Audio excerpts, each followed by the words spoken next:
Жетінші бөлім. Көкөністердің пайдасы.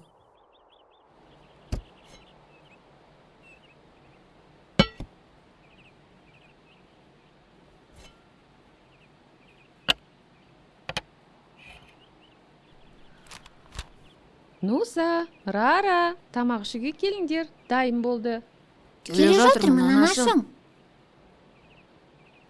Түскі ас ішейік, тамақтанатын уақыт болды. Тамақтанар алдында бисмиллах деп айтуды ұмытпаңдар. Әрине, анашым.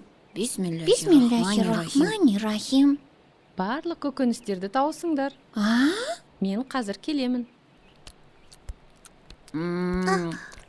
Өте дәмді. Ей, ағатай. Ауысаңыз ба? Тауық етінді бересің ба? Сізге шпинат беремін, ал сіз маған ет бересіз. Армандапсың.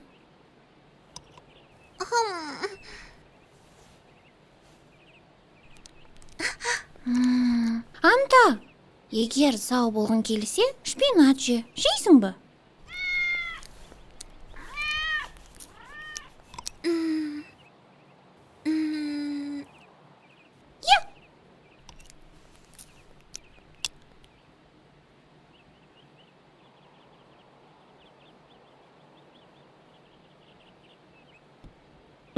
Ой, Рара, анашым. Сонымен жоспарың қандай, Ра? Анау, мен гарнирге көбірек шпинат қосқым келді. Шын ба? Көбірек салғың келді ма? Жоқ, әлде... Иә, рас. Өйткені шпинат дәрумендерге толы. Солай ғой, анашым. я, қандай керемет. Қане, қалай сүйсініп жейтініңді көрсетші маған, жаным.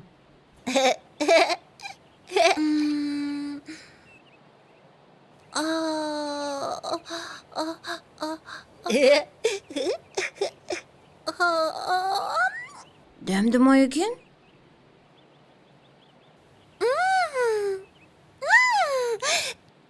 Сондай дәмді. Қалжың ғой, е? Шпинат саған шынында да ұнады ма? Тағы шпинат маған. Я, көкөністерді көбірек жеу керек. Сендер білесіңдер ма, шпинат бізге қандай пайда беретінін? Шпинат біздің денемізді күшті және сау етеді. Дұрыс айтасың, Нуса. Құран кәрімде де көкөністердің пайдасы жайлы көп айтылған. Мысалы, Әл-Анам сүресінің 99 аятында қандай көкөністер жайлы айтылғанын есіңде ме, балам? Өсімдіктің барлық түрлері, құрма, жүзім, анар. Жарайсың. Шпинат құрамындағы дәрумендер ағзаға өте пайдалы. Айтпақшы, мен жүкті кезімде шпинатты көп жеген едім. Сондықтан мен сондай ақылды қызбын. Анашым, бізге күн сайын пайдалы дәрумендері бар көкөністерді көп дайындаңызшы. Әрине, күнім. Сен жаңа ғана көкөністерді жақтырмап едің? Қалайша енді ұнатып қалдың? Жоқ, әлде шпинатыңды маған айырбастырар ойың бар ма? Жоқ, енді айырбастағым келмейді. Оның үстіне сенде ешқандай да ет жоқ, ағатай. Тауық аяғы қайда? Түсінбедім, қайда? Анта! Мен оны ең соңында жейін деп едім.